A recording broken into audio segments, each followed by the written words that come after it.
Updates at pinakahuling mga usapin sa mundo ng palakasan. Atin ang pakinggan dito sa Ang Pilipinas Ngayon. Magandang araw. Narito na po ang sports balita.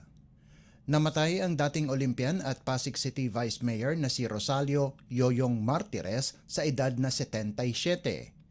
Inanunsyo ito ng anak ni Yoyong na si Leia sa isang social media post. Sinabi ni Leia na naging makulay ang buhay ni Yoyong, isang mapagmahal na asawa at ama, isang Olympian, magaling na basketbolista, komedyante at tapat na nagsilbi sa publiko. Sa isang pahayag ng Barangay San Miguel sa Pasig City, sinabi nito na matatandaan si Martires sa kanyang pambihirang pinuno na inalay ang kanyang buhay sa pagsisilbi sa mga tao at isinaayos ang syudad. Kasama si Martires sa Philippine basketball team na sumabak sa 1972 Olympics sa Munich.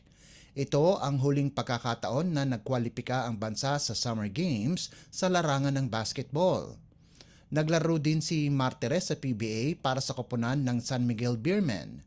Nagsilbi din siyang Vice Mayor ng Pasig City mula 2004 hanggang 2013 at bilang Councilor mula 1995 hanggang 2004 at mula 2013 hanggang 2022. Updates at pinakahuling mga usapin sa mundo ng palakasan. Atin ang pakinggan dito sa Ang Pilipinas Ngayon. Kapag hindi tinanggap ang apela ng Philippine Olympic Committee o POC ng Thailand Organizing Committee, mawawalan ang Pilipinas ng pagkakataong makakuha ng gintong medalya sa 2025 Southeast Asian Games pagkatapos tinanggal ng bansa ang apat na sport na madalas pagharian ng bansa. Sinabi ni POC President Abraham Bambol Tolentino na nagpadala na sila ng kanilang apela sa Thailand na isama ang weightlifting, wushu, jiu-jitsu at karate na lahat ng palakasan ay naging matagumpay ang mga atletang Pilipino noong nakarang edisyon ng SEA Games. Ayon kay Tolentino, hindi lang ang Pilipinas ang nagpadala ng apela kundi madami ding bansa. Nakapag-uwi ng 8 gintong medalya ang Pilipinas sa mga nasabing sporting event sa nakaraang edisyon ng SEA Games na ginanap sa Cambodia noong 2023. Ang mga atleta ng jiu-jitsu na sina Kyla Napolis, Ani Ramirez at Mark Liam ay namuno sa kanilang mga kategorya habang nakuha ni Agatha Wong ang ginto sa wushu. Sina Jamie Lim at Sakura Alforte ng karate, pati na rin ang tambalang weightlifters na sina Elrin Ando at Vanessa Sarno ay nakopo din ang gintong medalya sa kanilang event.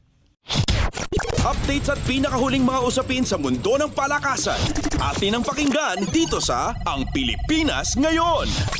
Opisyal nang inilunsad ang hosting ng Pilipinas ng FIVB Volleyball Men's World Championship 2025 na ginanap sa Mall of Asia Arena sa Pasay City. Pinangunahan ng anak ng Pangulo na si William Vincent Vinny Araneta Marcos ang pagbubukas ng liga sa kalagitnaan ng laro sa Volleyball Nations League o VNL Men's Week 3 competition. Tatakbo ang FIVB Volleyball Men's World Championship 2025 mula Setyembre 12 hanggang 28 sa susunod na taon at gaganapin sa Mall of Asia Arena at sa Smart Araneta Coliseum. Opisyal na inabot ni Volleyball World Chief Executive Officer Finn Taylor ang ceremonial ball kay Marcos na siya ring tumatayo bilang chairman ng Local Organizing Committee o LOC, pati na rin sa mga LOC co-chairs na sina Senador Alan Peter Cayetano at Pia Cayetano, Tourism Secretary Cristina Garcia Frasco, Philippine Olympic Committee President Abraham Bambol Tolentino at Philippine Sports Commission Chairman Richard Bachman. Si Philippine National Volleyball Federation o PNVF President Ramon Tatso Zara na nagsisilbing presidente ng LOC at Chief Executive Officer ang nag-organisa ng event. Kasama din na dumalo sa event sina Asian Volleyball Confederation President Rita Sibowo at Pasay City Mayor Emmy Calixto Rubiano, pati na rin ang mga top officials ng Volleyball World, VNL at FIVB. Updates at pinakahuling mga usapin sa mundo ng palakasan. Atin ang pakinggan dito sa Ang Pilipinas Ngayon. At yan ang pinakahuling balita sa larangan ng palakasan. Para sa Radyo Pilipinas World Service, ito po si Leo Magpayo. Magandang araw. Updates at pinakahuling mga usapin sa mundo ng palakasan. Atin ang pakinggan dito sa Ang Pilipinas Ngayon.